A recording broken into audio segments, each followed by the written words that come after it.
I never expected that a leaky ceiling would change my life, but that's exactly what happened.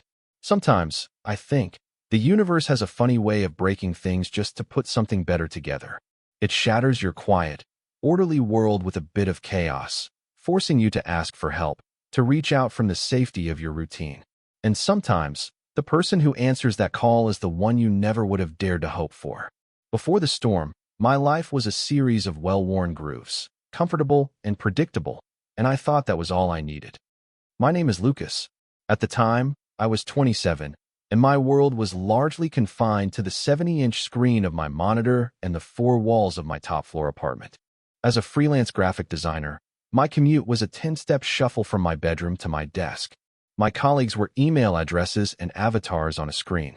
My days were measured in project deadlines and the slow, rhythmic drip of my pour-over coffee maker. It was a peaceful existence, if a bit sterile. Lonely, if I was being honest with myself, which I tried not to be too often. My apartment building was old, a 3-story brick structure with the kind of character that landlords used to justify not updating the wiring. It had settled into a comfortable state of imperfection, with creaking floors and radiators that hissed like angry cats in the winter. From my main window, I had a view of the shared central courtyard, a small patch of green where old Mr. Henderson tended his rose bushes with painstaking care. It was through that window that I first really saw Caleb. He wasn't new exactly. He had taken over the role of building superintendent a few months prior, moving into the small apartment in the basement. I'd seen him around, of course. He was hard to miss. He was probably in his early 30s, with broad shoulders and strong, capable hands that always seemed to be holding a tool or a piece of lumber. He wore faded flannel shirts and sturdy work boots, a stark contrast to my uniform of soft cotton sweatpants. There was an air of quiet competence about him, a self-assuredness that I found both intimidating and deeply attractive. But attraction was a passive thing for me, something to be observed from a distance and then neatly filed away. Caleb existed in a different world than I did. He was a man of tangible things, of fixing pipes and plastering walls. I was a man of pixels and Pantone color codes. He seemed so grounded, so effortlessly masculine in a way that I, with my anxious energy and my preference for indoor activities, felt I could never be. I assumed, as I did with most men who carried themselves with that kind of confidence, that he was straight. He was a friendly neighbor, a kind of background character in the quiet movie of my life, and that was all I allowed myself to think. Then one afternoon, I saw him in the courtyard talking to Mr. Henderson. The old man was struggling with 2 large bags of potting soil, his back bent with the effort. Caleb didn't hesitate. He gently took the bags, his smile easy and genuine, and carried them over to the garden plot. He stayed for another 20 minutes, listening patiently as Mr. Henderson explained his grand vision for the petunias. It was a small act, a simple kindness, but it was the detail that brought the picture into focus. He wasn't just capable, he was good. And that simple goodness lodged itself in my chest, a warm and uncomfortable little stone of longing. The storm arrived without much warning. The sky, a placid blue an hour before, turned a bruised, ugly purple. The wind began to howl, rattling my old window frames. I loved storms, usually. I loved the drama of them, the excuse to curl up with a blanket and a book, feeling safe and sheltered from the elemental fury outside. But this one was different. It felt angrier, more violent. The rain came down not in sheets, but in solid, roaring waves that blurred the world into a gray watercolor painting. I was at my desk, trying to finish a logo design, when I heard a sound that didn't belong. A soft, rhythmic plinking. It wasn't the rain against the glass. It was sharper, closer. I muted my music and listened. Drip, drip, drip. It was coming from the corner of the living room, near the large window. My heart sank. I walked over and saw it. A dark, spreading stain on the ceiling, and a tiny, persistent trickle of water making its way down the wall. My first reaction was a wave of pure annoyance. It was late.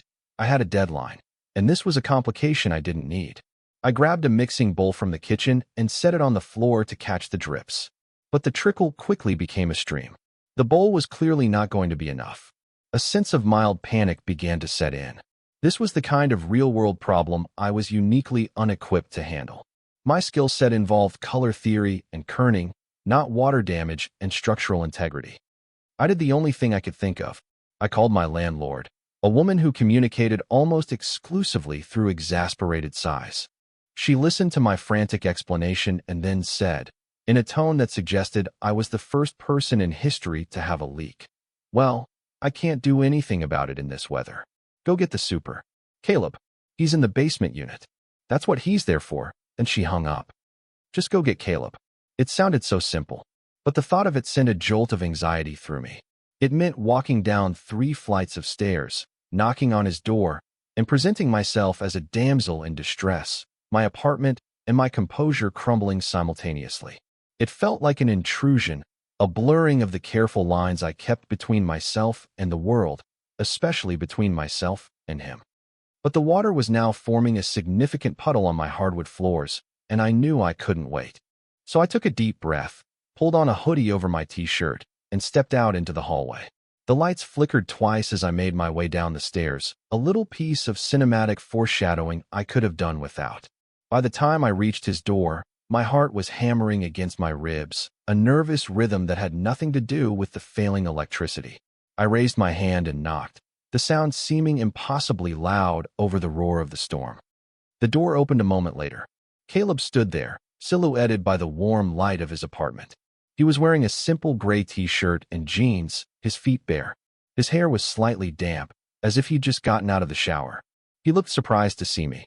"Lucas? Everything okay?" His voice was calm, a steady bass note against the frantic percussion of the rain. Hi. Sorry to bother you," I stammered, feeling my face flush. It's my ceiling. It's leaking. A lot." He didn't look annoyed or put upon. He just nodded, a serious expression settling on his face. "Okay, let me grab my boots." He disappeared for a second and returned, pulling on his work boots. He grabbed a large flashlight from a hook by the door. "Show me." As I led him back up the stairs, the lights flickered again and then died completely, plunging the stairwell into absolute darkness. I yelped, a pathetic little sound of surprise. A steady beam of light immediately cut through the black, landing on the step in front of me. "I've got you," Caleb said from behind me. "Just take it slow." His voice was close, reassuring, and I focused on the circle of light from his flashlight as we made our way up to my floor, strangely aware of his presence just a few feet behind me. Back in my apartment, the only light came from the frantic, strobing flashes of lightning outside and the steady beam of Caleb's flashlight. The situation had worsened. The small puddle was now a miniature lake, and the sound of the dripping water was louder, more urgent.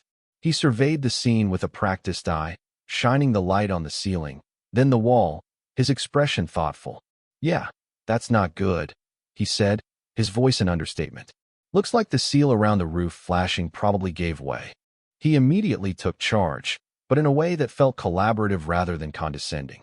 "Okay, let's get this stuff moved before it gets ruined." For the next hour, we worked together in the strange, intermittent light. We rolled up my expensive rug, a purchase I was now deeply regretting. We shifted my bookshelf, my armchair, and a floor lamp, creating a quarantine zone around the leak.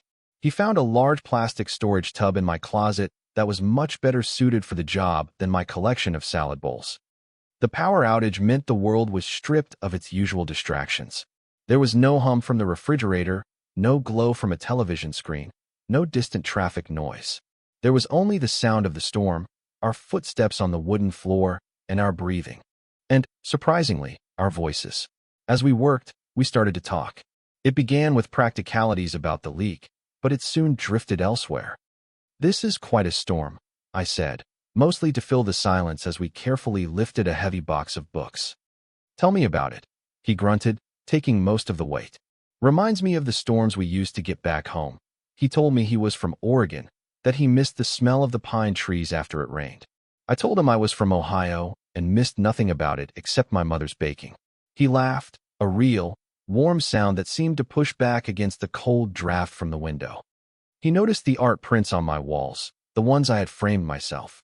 "You've got a good eye," he said, pausing to shine his light on a detailed architectural drawing of a Parisian building.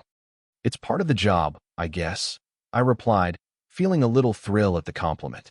"I'm a graphic designer." His interest seemed genuine. "Oh yeah? What kind of stuff do you do?" I found myself explaining logos and branding identity, things that usually made people's eyes glaze over. But he listened, asking smart questions. He had a way of looking at me when I spoke that made me feel truly seen, as if what I was saying was the most interesting thing he had heard all day. Then, he offered something of his own. He noticed a small, wobbly end table I had. "You know," he said, running a hand over its uneven surface, "I used to build furniture. Custom pieces." He pulled out his phone, the screen casting a bright glow in the dark room. He scrolled through a few photos before landing on one. It was a rocking chair. But it wasn't just a rocking chair, it was a piece of art. The wood was a rich, dark cherry, and it was carved with intricate, flowing lines that looked like vines. It was beautiful, elegant, and full of life. "Wow, Caleb, that's incredible," I said, and I meant it. "Why did you stop?" A shadow passed over his face, just for a second. "Had a business partner. We had a good thing going for a few years, but it didn't end well. He wasn't the most honest guy with the books," he shrugged, a gesture that didn't quite hide the lingering hurt. "I lost a lot of money. The workshop, too. This job, it's steady. It's fine." It was the first time I had seen a crack in his confident exterior. He wasn't just the capable handyman. He was a man who had lost a dream, an artist hiding in a superintendent's uniform.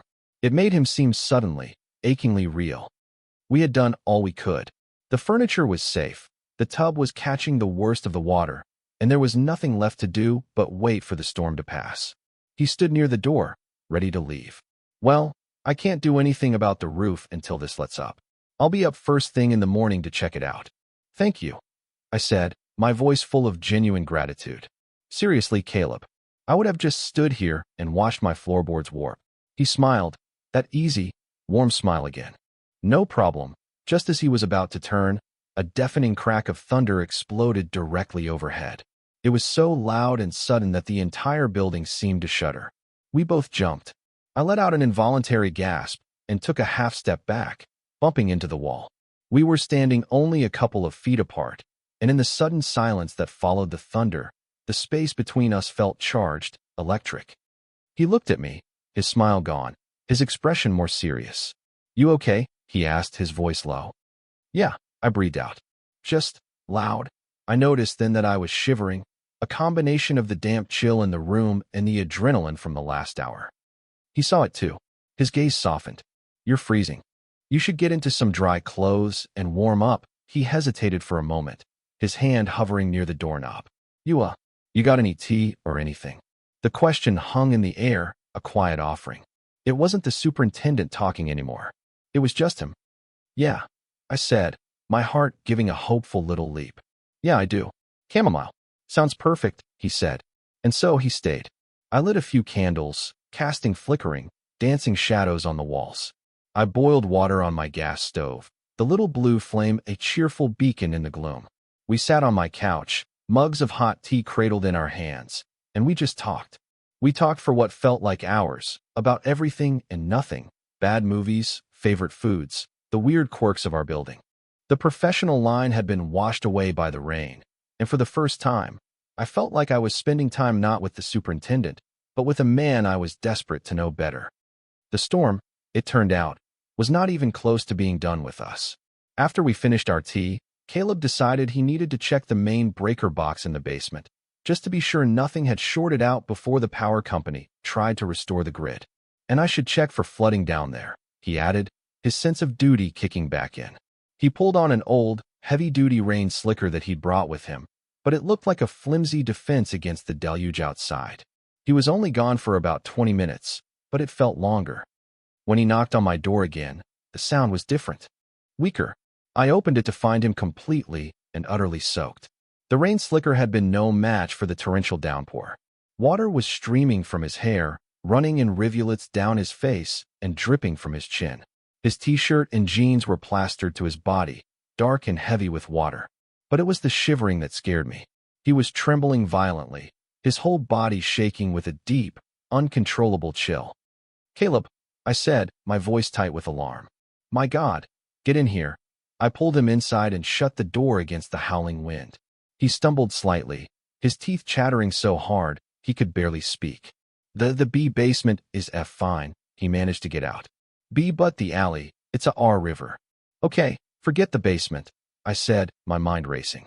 You need to get out of those wet clothes right now. I rushed to my bedroom and grabbed the thickest, fluffiest towel I owned, along with a pair of sweatpants and a dry sweatshirt that I knew would be too small for him, but were better than nothing. When I came back, he was standing in the middle of the living room, hugging himself, looking pale and miserable in the candlelight. Here, I said, handing him the towel. He tried to take it, but his hands were shaking too much to get a good grip. He started to fumble with the buttons on his wet flannel shirt, but his fingers were stiff and clumsy with cold. He looked up at me, a flicker of frustration and vulnerability in his eyes. I can't, he stammered. My heart went out to him. All the earlier awkwardness, all my anxieties, they just evaporated, replaced by a singular, urgent need to help him. It's okay, I said softly. Let me. I stepped closer into his space. The air around him was cold and smelled of rain and wet earth. I carefully undid the buttons on his flannel, my fingers brushing against his cold, damp skin. Then came the wet t-shirt underneath. I had to gently peel it away from his chest and back. My hands trembled slightly as I worked, but not from cold. He stood there, bare-chested in the flickering candlelight, water still tracing paths down his skin. His shivering was getting worse. I threw the towel around his shoulders and started rubbing his back and arms vigorously, trying to create some friction, some warmth. Okay, let's get you on the couch, I said, guiding him over. He sank onto the cushions, and I wrapped him in every blanket I could find, creating a cocoon of wool and fleece. But even under the mountain of blankets, he was still shaking. I sat on the floor beside the couch, watching him, feeling a growing sense of dread. His lips had a bluish tint. This was more than just a chill. This isn't working, he whispered, his voice thin. He looked at me, his eyes wide and pleading. Lucas, this is going to sound crazy, he took a ragged breath. But the fastest way to stop this, is skin-to-skin contact. It's what they tell you in first aid. For hypothermia. The words hung in the air between us, heavy and loaded. Skin-to-skin. It was a clinical term, a medical instruction. But in the intimacy of my candlelit apartment, with this man I was so drawn to, it felt like something else entirely. My mind short-circuited. Hope and fear and a wild, terrifying sense of possibility all crashed together. Was this real? Was he just that cold? He must have seen the conflict on my face. Please, he said, his voice barely audible. I'm so cold, that was all it took. The raw, genuine distress in his voice cut through my confusion. This wasn't a trick. This was a man who needed help. Okay, I whispered, my own voice shaky. Okay, my heart was pounding a frantic rhythm against my ribs. I stood up and, feeling incredibly self-conscious, pulled my own sweatshirt and t-shirt off over my head. I hesitated for a fraction of a second, then lifted the corner of the blankets and slid onto the couch beside him. The shock of his cold skin against mine was breathtaking. It was like lying next to a block of ice. He was still shivering, his whole body trembling against mine. I tentatively put my arm around him, pulling him closer. He instinctively curled into my warmth, his head resting against my shoulder.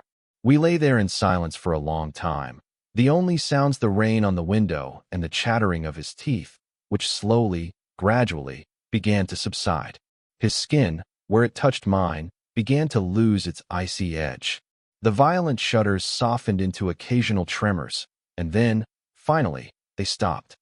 He let out a long, slow sigh, his body relaxing against me. Better, I whispered, my lips close to his hair. He just nodded, a small movement against my shoulder. We didn't move. I was acutely aware of every point of contact. His arm draped over my stomach, my hand resting on his back, the steady, solid weight of him against me. The initial clinical purpose of our position had faded away, replaced by a profound and unnerving intimacy. He wasn't shivering anymore. There was no medical reason for us to still be lying like this. But neither of us moved. In the dark, wrapped in blankets and each other's presence, the entire dynamic between us had been irrevocably altered. I don't think I slept at all that night. How could I? I lay perfectly still, listening to Caleb's breathing as it deepened and evened out into the slow, steady rhythm of sleep. My mind, on the other hand, was running a marathon. It kept replaying the moment he asked me to lie with him, searching his words, his tone, his expression for some hidden meaning. The fastest way is skin-to-skin contact. Was it purely a statement of fact, born of desperation? Or was it an excuse, a wild gamble disguised as a medical necessity? Every logical part of my brain told me to be rational. The man was on the verge of hypothermia. He was cold, scared, and he used a piece of first-aid knowledge to solve the problem. I was simply a convenient, warm body. It was a practical, if unconventional, solution to a life-threatening issue. But my heart, that foolish, hopeful traitor, kept whispering a different story. It fixated on the way he looked at me before he asked, the vulnerability in his eyes. It fixated on the way he relaxed into my arms, the way his sigh of relief felt like more than just a return to warmth. Sometime in the pre-dawn hours, the storm finally broke. The relentless drumming of the rain softened to a gentle patter and then stopped altogether. The silence that followed was immense. A short while later, with a soft hum and a flicker, the power came back on. The digital clock on my cable box blinked to life, its green numbers seeming obscenely bright in the darkness. My refrigerator began to hum again. The ordinary world was returning, and I felt a pang of dread at the thought of what the morning light would bring. Caleb stirred beside me as the sun began to filter through the window. He shifted, and for a moment, he snuggled closer against my chest before his eyes fluttered open. He blinked, disoriented, and then a wave of awareness washed over his face. He went completely still. He slowly, carefully, extracted himself from my arms and sat up on the edge of the couch, running a hand through his messy hair. He wouldn't look at me. "Morning," I said softly, my voice raspy from lack of sleep. The word felt inadequate, ridiculous. "Morning," he mumbled, his back still to me. Thanks. For last night." He grabbed the dry clothes I'd left for him and stood up, his movements stiff and awkward. The easy intimacy of the night had evaporated, replaced by a thick, suffocating tension. It was excruciating. "Are you feeling okay?" I asked, sitting up and pulling a blanket around my bare shoulders. "No more shivering." "Yeah, I'm fine. All good," he said quickly, pulling the sweatshirt over his head. I need to go check the roof." Now that the rain has stopped, it was a clumsy excuse, but I latched onto it. Of course, the roof. He was the superintendent, and he had a job to do. That was all this was. He practically fled from my apartment. He paused at the door for just a second. "I'll be back later to look at the ceiling patch," he said, his eyes fixed on the doorknob. And then he was gone. I was left alone in my living room, which felt suddenly huge and empty. The scent of rain and his skin still lingered in the air. I looked at the pile of blankets on the couch, the indentation where his body had been pressed against mine, and I felt a profound sense of embarrassment. I had been a fool. I had built a fantasy out of a simple act of human kindness, a clinical necessity. I had projected all my own lonely hopes onto him, and now I had to face the awkward reality. The next week was a special kind of quiet torture. The world had returned to normal, but our little corner of it was permanently skewed. Caleb did come back later that day, as promised, to inspect the ceiling. He was all business. He was polite, professional, and kept a careful 6 feet of distance between us at all times. He didn't mention the night before, not even with a word or a glance. He spoke only of drywall and plaster and water damage. It was as if it had never happened. And I, being the coward that I am, followed his lead. I pretended it hadn't happened either. I nodded and agreed and thanked him for his help, my voice sounding hollow and strange to my own ears. After that, I barely saw him. If I heard his footsteps in the hall, I would wait for them to fade before leaving my apartment. Once, we nearly ran into each other by the mailboxes. He gave me a tight, brief nod, his eyes darting away as he quickly turned and walked down the stairs to the basement. Each interaction, or lack thereof, was a fresh piece of evidence for the prosecution. See, my brain would argue. He's avoiding you. He's embarrassed. He thinks you're a creep for reading into it. My hope dwindled with each passing day, replaced by a dull ache of rejection. I replayed the night over and over, analyzing every detail, every word, every silence. It was an autopsy of a moment that I had mistakenly thought was alive with possibility. I told myself to just forget it, to go back to my quiet, orderly life, to the safety of my predictable routines. But it was impossible. The memory of his weight against me, of his breathing in the dark, was branded onto my skin. The ceiling was repaired by a contractor the landlord sent over. A new patch of stark white plaster stood out against the slightly yellowed paint of the rest of the room, a permanent scar from the storm. A few days after the work was done, about a week and a half after that night, there was a knock on my door. It was evening. I assumed it was a package delivery, or maybe Mr. Henderson wanting to borrow some sugar. I opened the door, and my breath caught in my throat. It was Caleb. He was standing there, looking just as nervous as I felt. He wasn't in his work clothes. He was wearing a nice, simple black sweater and clean jeans. In his hands, he was holding a small object, turning it over and over. "Hi," he said, his voice quiet. He wasn't looking at my face, but at the wooden thing in his hands. "Hi," I managed to reply, my heart starting a familiar, frantic drumming. Can I come in for a minute?" he asked, finally lifting his gaze to meet mine. His eyes were full of an emotion I couldn't quite decipher. Apprehension? Hope? "Of course," I said, stepping back to let him in. He walked into the living room and stood in the middle of the floor, looking around as if he'd never been there before. The silence stretched, thick with all the things we hadn't said for the past week. He finally broke it. I wanted to give you this." He held out the object he'd been clutching. I took it from him. It was a small bird, carved from a single piece of light-colored wood. The details were exquisite. The feathers were delicately etched, the wings were poised as if for flight. The tiny head was cocked in a curious expression. It was beautiful. It was a piece of art, just like the rocking chair from the photo. "Caleb, this is incredible," I whispered, turning the smooth, warm wood over in my palm. "You made this?" "Yeah," he said, rubbing the back of his neck, a nervous habit I was starting to recognize. "I wanted to thank you. Properly. And I need to apologize." I looked up at him, confused. "Apologize for what?" "For being so weird this past week," he said, his words coming out in a rush. "For avoiding you. I'm so sorry. I didn't know what to say. I completely freaked out." He took a deep breath, like a diver preparing to plunge into deep water. "Look, Lucas, that night, the storm. I need to be honest with you about that." My stomach clenched. This was it. This was the moment he would gently let me down, explaining that he was just cold and he hoped I didn't get the wrong idea. But that's not what he said. "I was cold," he started, his voice low and earnest. That part was 100% true. I was freezing my ass off. But I could have gone back to my own apartment. I have a shower. I have blankets. I didn't have to come back up here. He looked me straight in the eye, his gaze unwavering. "I came back because I wanted to see you again. And when I was shivering on your couch, I used it. It was a terrible, desperate thing to do, but I used the situation as an excuse.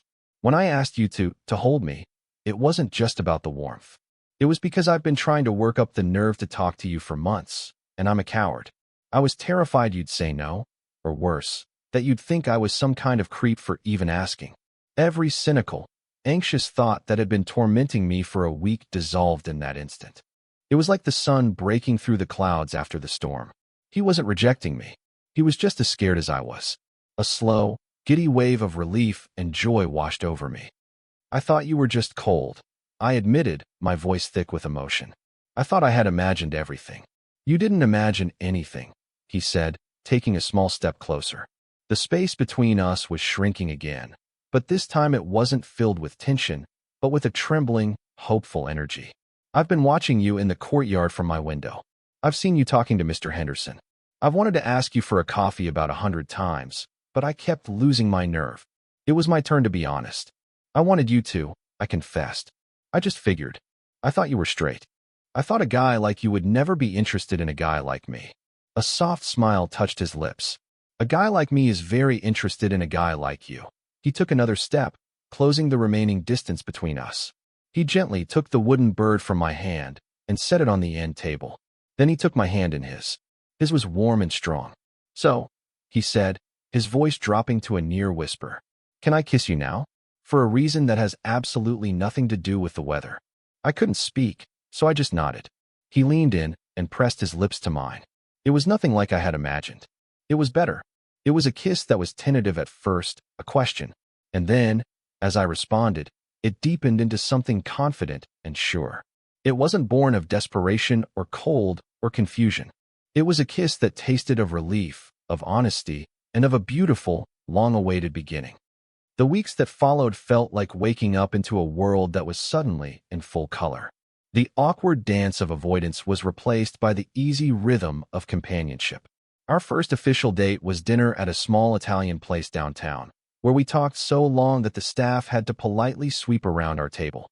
He finally gave me a proper tour of his workshop in the basement, a space that smelled of sawdust and varnish. He showed me his tools, the half-finished projects, the raw blocks of wood that held so much potential. It felt like he was sharing a secret part of himself. In return, I showed him my world.